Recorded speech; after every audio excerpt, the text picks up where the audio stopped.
ప్రభునామనకు గంధ కలుగునుగాక. ఆమోసు గ్రంథము 6వ అధ్యాయం 1వ వాక్యం మనం చదువుకుంటున్నాం. సియోన్లో నిర్విచారముగా ఉన్నవారికి శ్రమ, షోమ్రోను పర్వతముల మీద నిశ్చింతగా నివసించే వారికి శ్రమ, ఇశ్రాయేలు వారికి విచారణకర్తలైనటువంటి జనములలో ముఖ్య జనములకు పెద్దలైన వారికి శ్రమ. ఇక్కడ దేవుని వాక్యం మనం గమనించినప్పుడు దేవుడు తన ప్రవక్త ద్వారా దేవుణ్ణి ఎరగక, దేవుని లక్ష్యం చేయక, వారి ఇష్టానుసారంగా సుఖానుసారంగా జీవించేటటువంటి మనుషుల గురించి దేవుడు ప్రజలకు ఇస్తున్నటువంటి హెచ్చరికను మనం ఇక్కడ చూస్తున్నాం.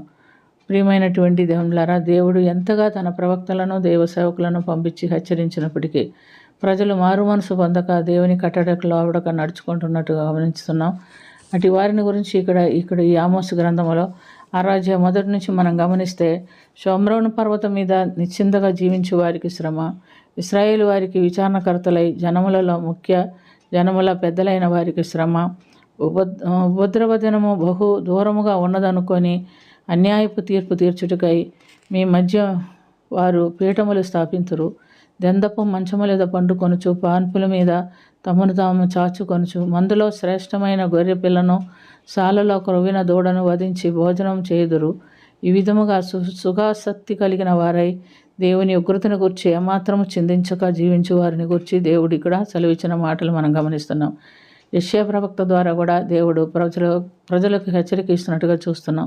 యెషయా గ్రంథం 32వ అధ్యాయము 9 నుండి 11 వరకు మనం చూస్తే, సుఖాసక్తి గల స్త్రీలారా లేచి నా మాట వినుడి, నిశ్చింతగానున్న కుమార్తెలారా నా మాట వినుడి, నిశ్చింతగల స్త్రీలారా ఇంకొక సంవత్సరమునకు మీకు తొందర కలుగును, ద్రాక్ష పండ్ల రసము మనకు ఏరుకొనుటకు రాదు అని చెప్తున్నట్టు పండలు ఏరుకొనుటకు రావు. సుఖాసక్తి గల కన్యకలారా వణుకుడి, నిర్విచారులారా తొందరపడుడి, మీ బట్టలు తీసివేసి దిగంబరులై నడుమున గోనెపట్ట కట్టుకొనుడి అని ఉపవాసం ఉండి ప్రార్థన చేయుడి, రాబోవు దేవుని ఉగ్రత నుండి తప్పించుకొనుడి అని చెప్పుచున్నట్లుగా మనం చూస్తున్నాం.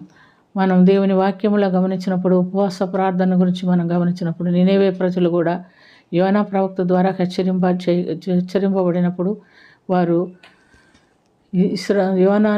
నినేవేలో ఉన్న ప్రజలు, చిన్నపిల్లలేమి, పెద్దలేమి, వృద్ధులేమి, పశువులేమి, ప్రతి ఒక్కరూ, రాజు తనతో ఉన్న ప్రధానులు అందరూ కలిసి గోనెపట్ట కట్టుకొని ఉపవాసం ఉండి ప్రార్థించినప్పుడు దేవుడు వారి ప్రార్థనను ఆలకించి వారి మారు మనసును చూచి వారి ప్రార్థనను ఆలకించి తాను చేయను ఉద్దేశించిన కీడు చేయక వారిని విడిపించినట్లుగా మనం చూస్తున్నాం. కాబట్టి ప్రియమైనటువంటి దేవులారా, ఎలాంటి సమస్యలైనా ఎలాంటి కష్టాలైనా ఉపవాస ప్రార్థన ద్వారా తప్పకుండా మనకు జవాబు కలుగుతుంది.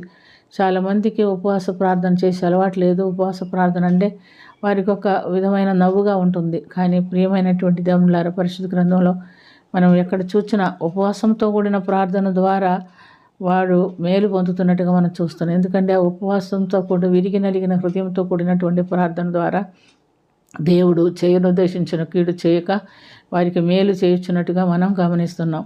కాబట్టి ప్రియమైనటువంటి దేవులారా, మనం ఎలాంటి సమస్యలో ఉన్నాం, ఎవరు తీర్చలేనటువంటి కొన్ని సంవత్సరాల నుంచి జరిగేటటువంటి సమస్యలు ఉన్నాయి. కొన్ని కుటుంబాల్లో విడుదల పొందినటువంటి సమస్యలు ఉన్నాయి, విడుదల పొందిన బిడ్డలు ఉన్నారు.